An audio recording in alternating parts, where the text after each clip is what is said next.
The morning of July 20, 1942 broke humid and stifling in the South Pacific. On the island of Espiritu Santo, something extraordinary was unfolding. Where virgin jungle had stood just 20 days prior, American bulldozers were finishing a 6,000-foot airstrip. The 3rd Construction Battalion Detachment of the U.S. Navy Seabees had accomplished with 6 tractors, 2 scrapers, and 387 men what Japanese military doctrine claimed would take months and thousands of laborers. No Japanese diary survives from an observer of this specific achievement, though Japanese intelligence would soon learn of it. What is known from captured intelligence documents and post-war interrogations is that Japanese planners had gravely underestimated American construction capacity. Pre-war assessments preserved in translated ATIS reports indicated they anticipated American forces would need 12 or more months to initiate offensive operations after securing territory. Reality would utterly shatter these assumptions. The account of Japanese encounters with Seabee construction capability is not told through eloquent diaries or detailed personal memoirs. Most were destroyed. Instead, it emerges through American construction logs, Japanese strategic decisions showing growing recognition of this capability, and the few surviving Japanese records. It is a story best told through factual evidence, statistics, and the undeniable strategic consequences that forced Japanese commanders to confront a truth more devastating than any single battlefield defeat.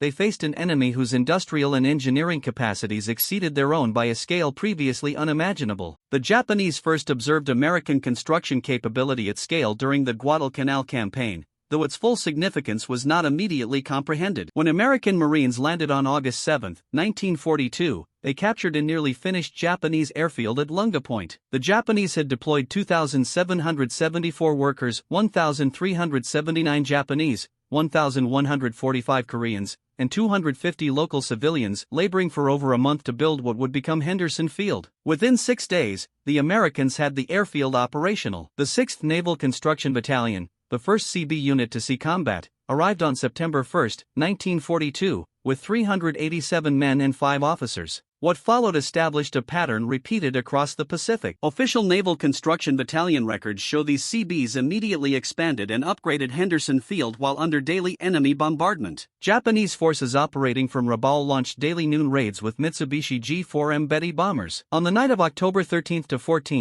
1942, Japanese battleships Kongo and Haruna fired 914-inch shells at the airfield, creating 53 craters in the runway. By dawn on October 15, the runway was operational again. The Japanese military response demonstrated growing awareness of American construction capabilities. Admiral Yamamoto redirected the combined fleet's primary mission from supporting ground forces to targeting Henderson Field. The Tokyo Express high-speed destroyer runs, constrained to small loads and unable to transport heavy equipment, were a direct response to Henderson Field's threat to slower transport ships. This fundamental shift in Japanese logistics, prompted by a single rapidly built and maintained airfield, directly contributed to the starvation and eventual defeat of Japanese forces on Guadalcanal. Colonel Kono Ichiki, who led the first major Japanese counterattack against Henderson Field, had been confident that his 917-man detachment could recapture the airfield. His force was annihilated at the Battle of the Tenaru on August 21, 1942. While Ichiki's personal papers were destroyed with him,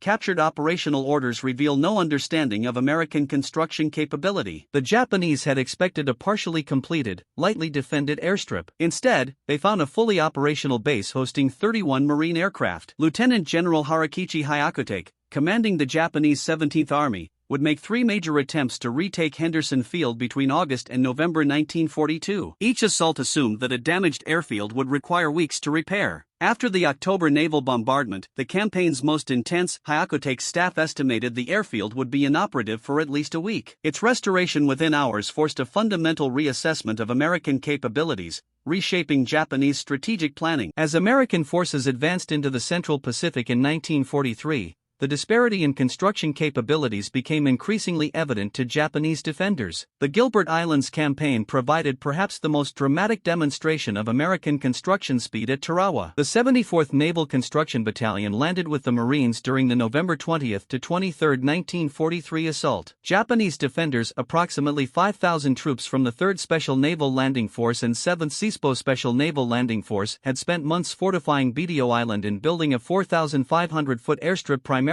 by hand, a project taking several months. The Seabees had the battle-damaged airfield operational in 15 hours. This 15-hour timeline is not an estimate or propaganda. It is documented in official Naval Construction Battalion action reports. While few Japanese defenders survived to leave records, most perished during the battle's final banzai charge. The strategic significance was immediately clear to Japanese high command. Later intelligence reports show staff officers recalculating that American forces could now establish air superiority over any captured territory within days rather than weeks or months. The Marshall Islands operations of early 1944 further reinforced this reality. At Kwajalein, the 121st Construction Battalion converted captured Japanese facilities into a major aviation base. More importantly, the 110th Naval Construction Battalion transformed a damaged Japanese runway into a 6,800-foot bomber strip supporting B-24 operations against the Japanese stronghold at Truk. Japanese intelligence failures regarding American construction capabilities are well documented in translated National Institute for Defense Studies records. Pre-war estimates had projected American merchant shipping construction at 5 million tons in 1943.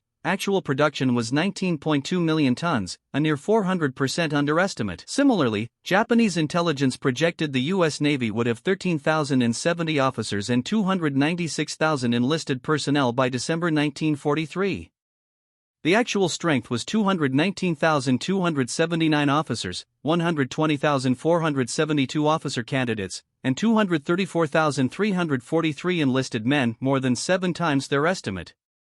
Yet nowhere was this intelligence failure more consequential than in construction capabilities. Japanese military doctrine preserved in captured manuals allocated months for major airfield construction projects. The Japanese simply had no conceptual framework for understanding rapid mechanized construction. Their construction units, like the 17th Sets Tai captured in the Solomons, operated with basic hand tools. 900 shovels, 90 hoes, and limited rollers. They could not conceive that American aviation engineer battalions would deploy with 140-plus vehicles and 200-plus pieces of construction equipment each. The Marianas Campaign of summer 1944 brought the construction capability disparity into sharp strategic focus, as these islands would provide bases for B-29 bombers to strike the Japanese homeland. Lieutenant General Yoshitsugu Saitito commanding the Japanese 43rd Division on Saipan would witness American construction capabilities that defied everything in Japanese military experience. Saipan's Asto airfield fell to American forces on June 18, 1944, just 3 days after the invasion began. Within 4 days, CBS of the 3rd Battalion, 20th Marines, along with the 121st and 18th Construction Battalions, had the field operational for P-47 fighters. By July, while fighting still raged in Saipan's northern mountains, the airfield was being expanded to handle B-29 Superfortress bombers. The first B-29, Jolton Josie of the 73rd Bombardment Wing, arrived on October 12, 1944. General Sito did not survive to write his memoirs. He committed suicide on July 7, 1944, as American forces closed in, but his final orders, preserved in translation, reveal his understanding of what the rapid airfield construction meant. The barbaric attack of the enemy is being continued. It is expected that the enemy will launch a general all-out attack. I will defend the sovereign's domain unto death. I will never suffer the disgrace of being captured alive. Saito understood that Saipan's airfields would place Tokyo within bomber range. What he could not have fully grasped was the scale of construction that would follow. The transformation of Saipan into a major B-29 base required moving millions of tons of coral and earth. CBS operated their Caterpillar D7 and D8 bulldozers 20 hours per day with 4 hours reserved for maintenance. The D8 with 148 horsepower and hydraulic controls could accomplish the work of hundreds of manual laborers. The Japanese had nothing comparable. When the 17th Sets Tai construction unit was captured in the Solomons, interrogations revealed their entire equipment inventory: 5 trucks, 1 steamroller, and hand tools. Japanese commanders on Saipan had calculated that fortifying their positions would take months. American CBS built multiple operational airfields in weeks. Even more shocking to Japanese sensibilities was the American ability to build while under fire. Japanese military doctrine emphasized the warrior spirit Yamato Damashi over material capabilities, but at Saipan, they witnessed combat engineers who were both warriors and builders. The 121st Construction Battalion had originally been attached to the Marine Corps, and its men fought as infantry while simultaneously operating construction equipment. This dual capability, combat effectiveness combined with technical expertise, represented something outside Japanese military experience. If Saipan shocked Japanese commanders, what happened on neighboring Tinian defied comprehension. The construction project undertaken there remains one of the largest and fastest military engineering feats in human history. Between July 1944 and May 1945, the 6th Naval Construction Brigade, comprising 15,000 CBS, transformed Tinian into the world's largest bomber base complex. The statistics, verified through Naval Construction Battalion records, remain staggering even today. 6 8,500-foot runways were carved from jungle and coral. Northfield contained 4 parallel runways, each capable of launching B-29s for the 3,000 miles round trip to Japan. Westfield added 2 more runways. The amount of coral hauled, blasted, and packed down was equivalent to filling Hoover Dam 3 times over. Japanese forces on Tinian, commanded by Colonel Kiyoshi Ogata, numbered approximately 9,000 troops. While most died in the island's defense, the speed of American construction was evident even during the battle. CBS landed with the assault waves on July 24, 1944.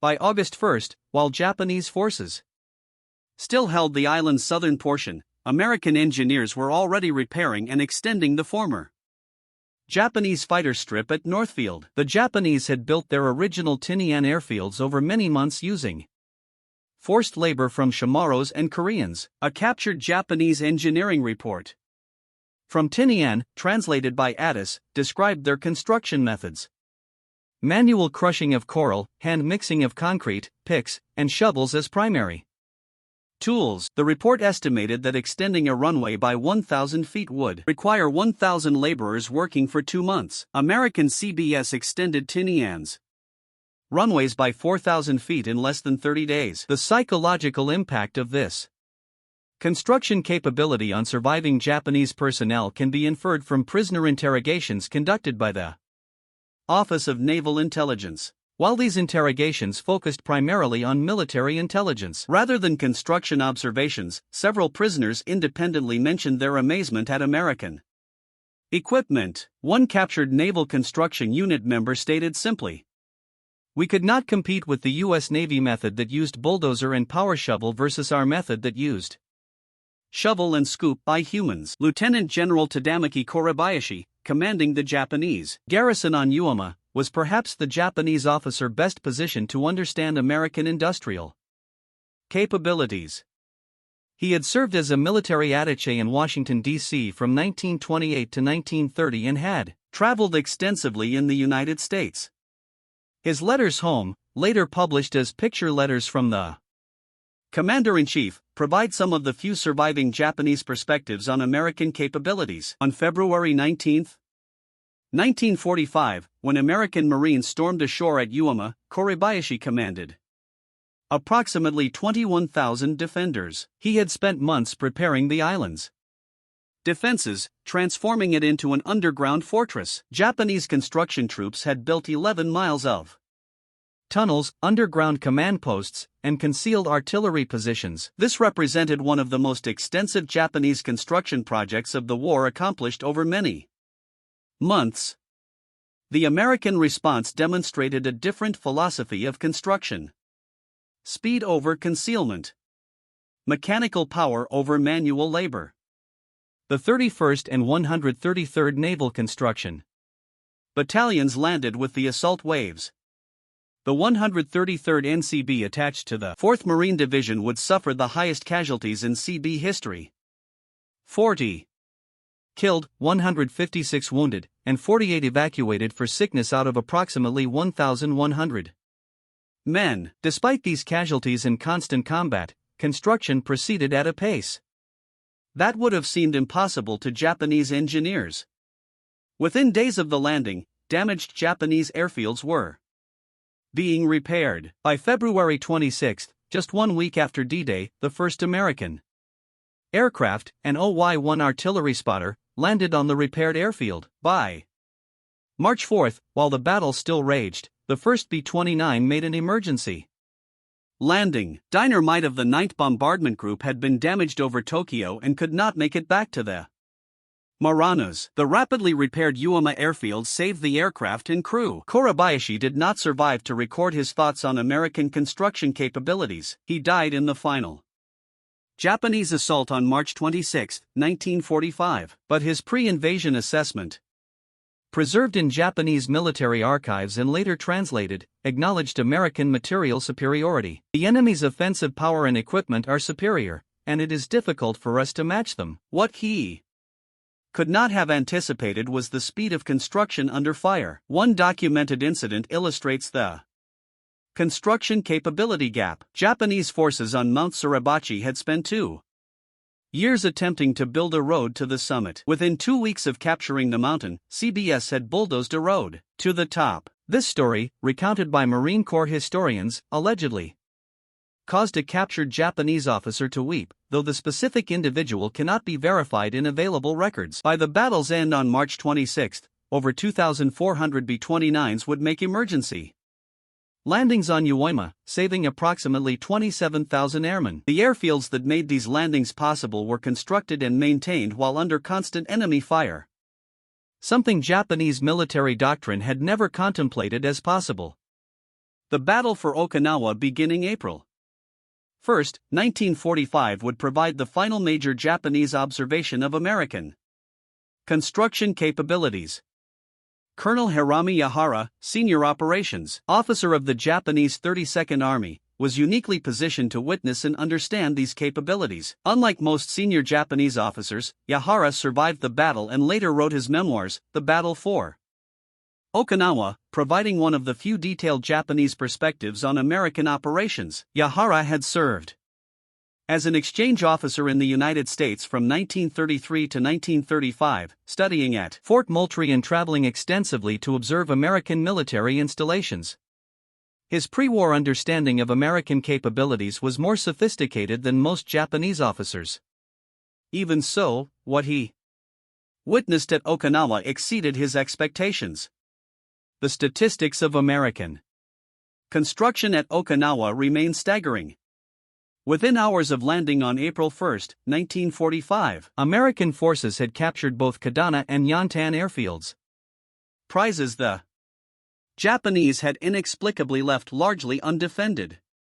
By April 3, CBS of the 58th Battalion and 1901 Aviation Engineer Battalion were repairing and extending both fields. Within a week, American fighters were operating from both airfields, providing close air support to ground forces. The scale of construction that followed was unprecedented. Eventually, 95,000 Army and Navy construction personnel would work on Okinawa. Plans called for facilities to accommodate 4,000 aircraft. The 8th, 10th, 70th, and 11th Naval Construction Brigades would build not just airfields, but entire port facilities, ammunition dumps, hospitals, and supply depots, essentially constructing a major military city. While the battle raged, Yahara's memoir describes his growing awareness of American construction superiority, though he focuses more on tactical and strategic matters than engineering details. He notes that American forces could establish operational bases faster than Japanese forces could mount counterattacks. His account of the April 19 Japanese counteroffensive reveals the futility of attacking American positions that were being continuously reinforced and supplied through rapidly constructed facilities. What Yahara witnessed but perhaps could not fully articulate was a fundamental difference in military philosophy. Japanese military thought emphasized the spiritual element, the warrior's spirit that could overcome material disadvantages. American military practice emphasized the marriage of combat power with industrial capability. CBS were combat engineers. who carried rifles and operated bulldozers with equal skill. Their organization brought civilian construction expertise directly to military operations. The Japanese had no equivalent force. Their construction units were either military engineers with limited equipment or conscripted civilian laborers with no combat capability. When the 17th Seabees was captured in the Solomons, interrogations revealed they had no combat training and minimal equipment. They were purely laborers, not the warrior builders that characterized the Seabees. The full extent of the Japanese intelligence failure regarding American construction capabilities only became clear after the war. The Strategic Bombing Survey, conducted from 1945 to 1946, included extensive interrogations of Japanese military and civilian officials.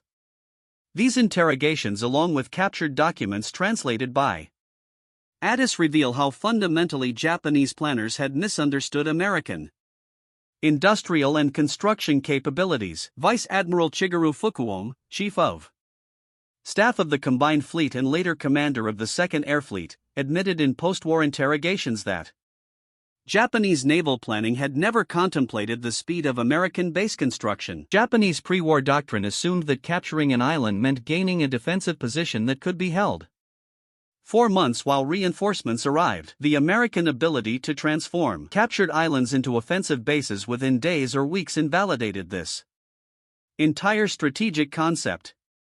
The numbers tell the story of this intelligence failure. Japanese planners had estimated that building a 6,000-foot runway capable of handling heavy bombers would require 3,000 to 5,000 laborers working for 3 to 6 months. American Seabees accomplished this with 1,100 men in 20 days. This 5 to 6-fold efficiency advantage combined with the American ability to deploy multiple construction battalions simultaneously meant that American construction proceeded at speeds Japanese planners had never imagined possible. The equipment gap was equally dramatic. A single D8 bulldozer could move more earth in an hour than 300 manual laborers could move in a day. By 1944, American forces in the Pacific had hundreds of these machines. The Japanese had so few bulldozers that captured American equipment was prized above almost any other war material. The construction capability gap reflected deeper industrial and organizational differences. Japanese military construction remained rooted in traditional methods adapted from civilian practices. The use of manual labor with picks, shovels, and human-powered transport reflected both equipment shortages and military culture.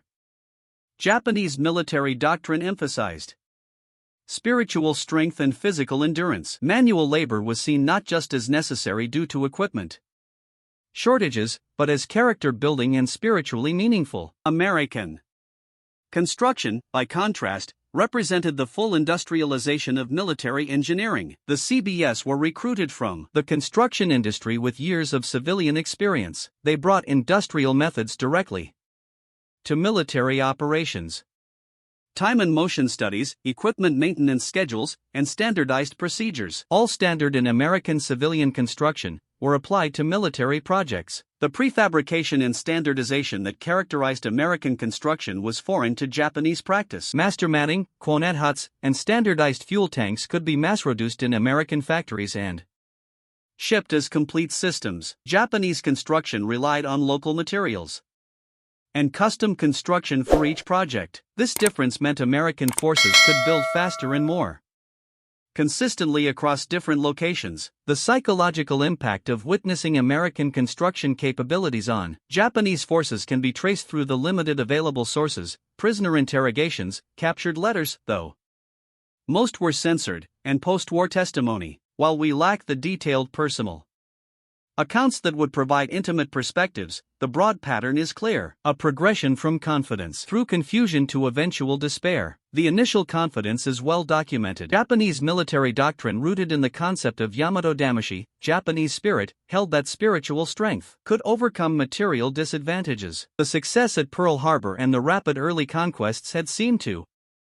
validate this belief. Japanese forces had defeated Western powers across the Pacific with inferior equipment, but Superior fighting spirit. The first encounters with American construction capabilities at Guadalcanal began to crack this confidence. The rapid completion of Henderson Field and its resilience under bombardment demonstrated something beyond mere material superiority. It showed organizational and industrial capabilities that Japanese forces could not match regardless of their fighting spirit. By 1943, prisoner interrogations reveal a growing awareness among Japanese forces of American technological superiority. Captured members of construction units expressed amazement at American equipment. The strategic implications of this construction superiority became increasingly apparent to Japanese field commanders. Every captured airfield became operational within days. Every island became a base for attacking the next objective. The carefully planned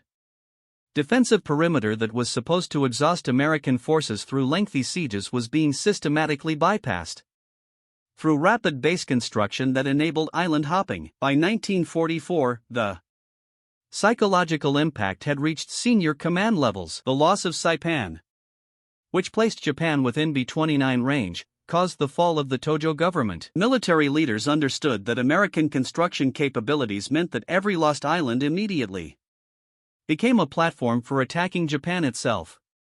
The construction of massive B-29 bases on Tinian and Saipan proceeded faster than Japan could develop countermeasures. The final phase to spare is evident in the late war defensive strategies. The decision to not defend beaches at Iwima and Okinawa, but instead to fight from prepared positions, reflected an understanding that American forces would establish beachheads and support facilities regardless of initial resistance. The emphasis shifted from preventing landings to inflicting maximum casualties, hoping to make the American advance so costly that they would negotiate peace. The strategic impact of American construction capabilities, particularly the CBS, fundamentally altered the Pacific War's trajectory. This was not merely a matter of building bases faster, it was a revolution in military strategy enabled by construction technology and organization. The island hopping strategy, which bypassed Japanese strongholds and seized less defended islands for base construction, was only possible because of rapid construction capabilities. Admiral Chester Nimitz's decision to bypass Rabaul, the major Japanese base in the Southwest Pacific, was predicated on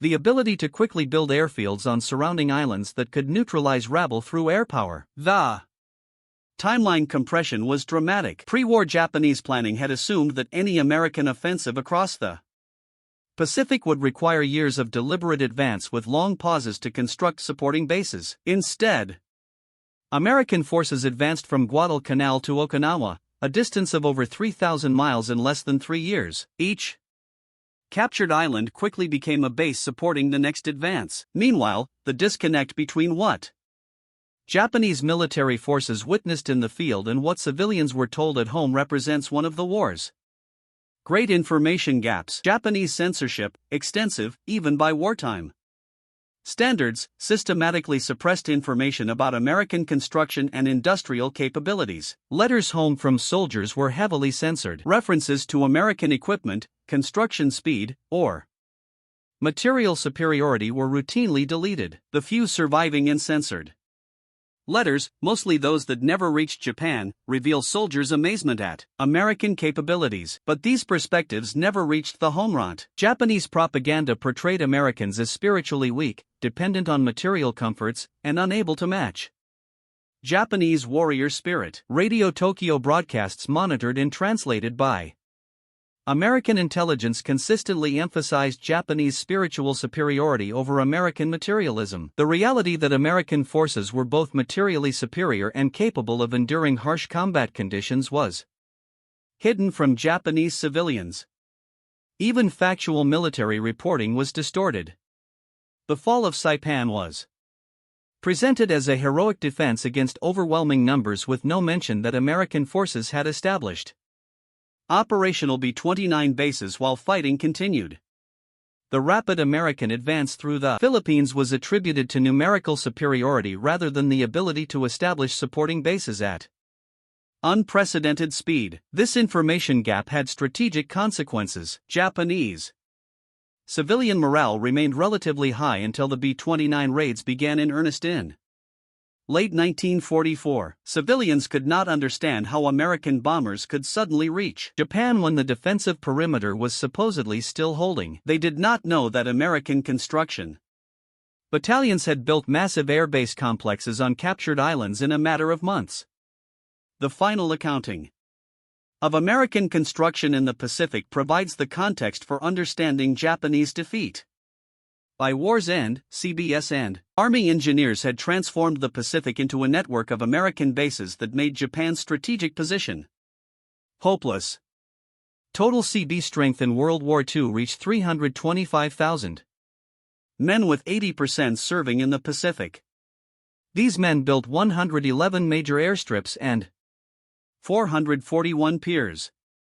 They constructed ammunition magazines for 2,558 facilities and warehouses covering 700 square blocks. They built housing for 1.5 million men and fuel storage for 100 million gallons. They constructed over 300 bases on as many islands. The equipment deployed was equally staggering. Over 50,000 bulldozers were produced during the war, with thousands deployed to the Pacific. The Caterpillar D7, the workhorse of Pacific construction, weighed 15,000 pounds and could generate 25,000 pounds of drawbar pull. Japanese forces had nothing comparable. The innovation of men matting, pierced steel planking, revolutionized airfield construction. Each mat was 10 feet long by 15 and wide, weighed 66 pounds, and had 87 drainage holes. By 1943, American factories had produced enough master matting for 240 runways of 150 x 5,000 feet each. Total production reached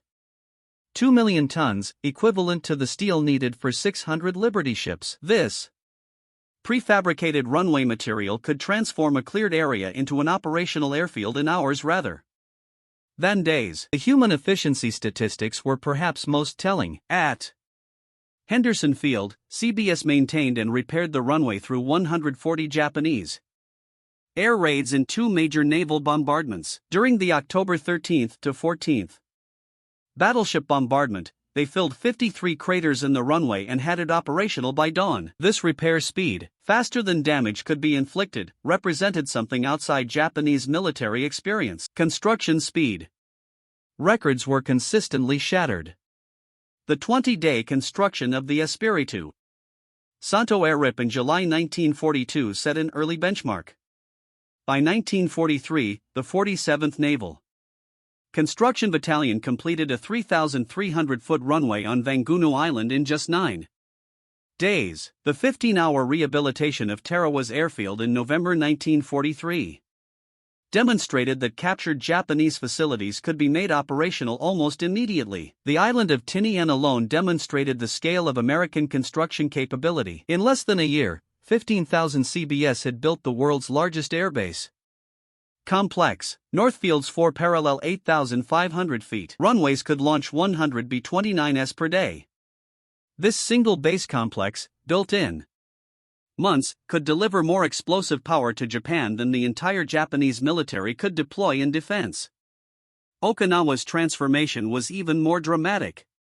Plans called for facilities to support 4,000 aircraft, more than Japan's entire remaining air force. Port facilities to support the invasion fleet, ammunition dumps for the planned invasion of Japan, hospitals for expected casualties, and supply depots for millions of troops were all under construction when Japan surrendered. The 95,000 construction troops on Okinawa were building the infrastructure for the final assault on Japan.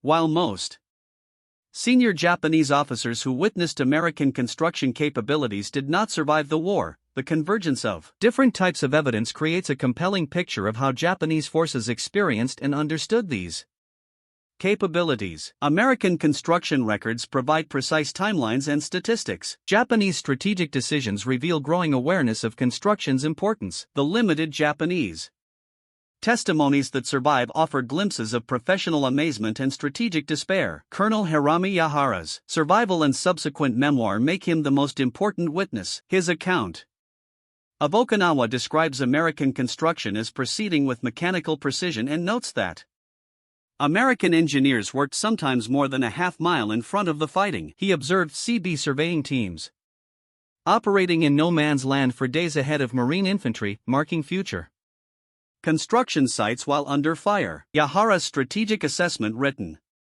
after the war, acknowledged that American construction capabilities had made the Japanese defensive strategy untenable. The enemy's material superiority, particularly in engineering and construction, meant that any position we evacuated would quickly become a base for further enemy advances. This acknowledgement came too late to alter Japanese strategy, yet it illustrates that at least some Japanese officers grasped the implications. Captain Riki Inaguchi, senior staff officer under Admiral Onishi, architect of the kamikaze program, survived the war and later provided testimony regarding Japanese naval views on American capabilities. While his attention centered primarily on aerial operations, he observed that American capacity to rapidly construct airbases had rendered traditional naval strategy obsolete. Every captured island instantly projected American air power farther west, compressing the defensive perimeter more quickly than Japanese forces could adapt. The most detailed Japanese insight into construction capabilities comes not from military leaders, but from Japanese engineers assigned to fortifications. Post-war interrogations of surviving members of Japanese construction units reveal their professional astonishment at American techniques. One engineer from the 17th Setsutai, whose name is not recorded,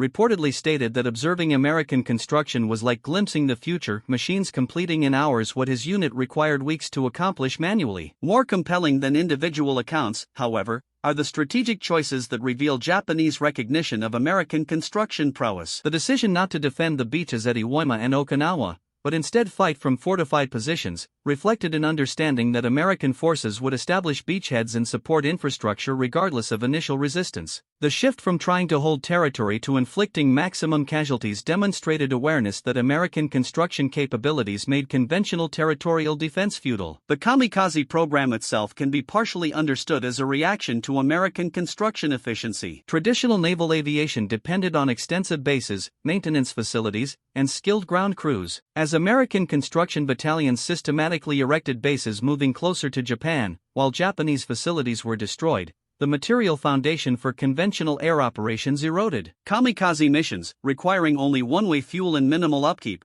represented an effort to continue operations despite the loss of base infrastructure. Captured intelligence documents reveal Japanese attempts to counter American construction capabilities. Plans were drafted for specialized infiltration teams to sabotage equipment and assassinate operators. Chemical weapons were considered to contaminate construction zones. None of these plans were successfully executed, highlighting both Japanese limitations and effective American security measures. Final Japanese homeland defense plans developed in 1945 explicitly recognized American construction strengths. They assumed any landing would swiftly establish extensive base complexes, regardless of resistance. Strategy shifted from preventing base construction to forcing Americans to build over Japanese casualties, hoping that high losses might compel negotiations rather than unconditional surrender. By late 1944, senior Japanese military leaders fully appreciated the strategic consequences of American construction capabilities, though the recognition arrived too late to alter the war's course. The fall of the Tojo administration following Saipan's loss reflected political acknowledgement that American B-29 bases would soon expose Japan to sustained strategic bombing. Japanese military responses demonstrated their awareness of the construction threat. The desperate defense of Iwo,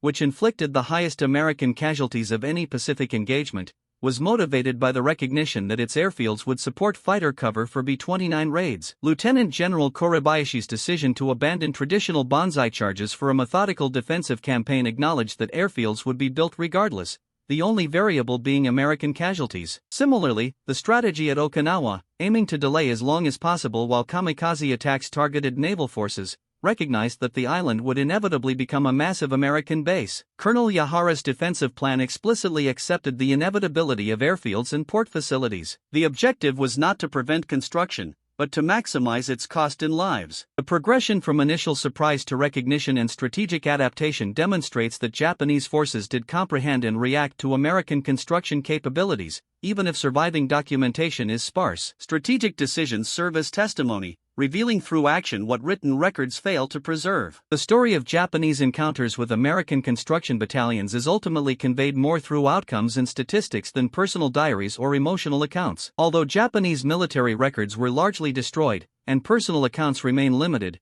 surviving construction statistics, strategic decisions, and post-war analyses tell a compelling story of gradual realization and strategic impact. Japanese forces witnessed something unprecedented in military history: full-scale industrialized construction enabling strategic advances at speeds unimaginable in pre-war planning, the 20-day construction of the Espiritu Santo airstrip, the 15-hour rehabilitation of Tarawa, and massive B-29 bases on Tinian built amid ongoing battles. These feats were not merely engineering accomplishments, they embodied industrial and organizational superiority that rendered Japanese defeat inevitable once American forces established a foothold in the Pacific. For Japanese military professionals who understood the implications, witnessing American construction must have been deeply demoralizing. They were confronting not merely armed forces, but the projection of American industrial civilization across the Pacific through bulldozers and prefabricated materials. Every Japanese defensive position painstakingly erected over months could be matched or surpassed by American engineers in days or weeks.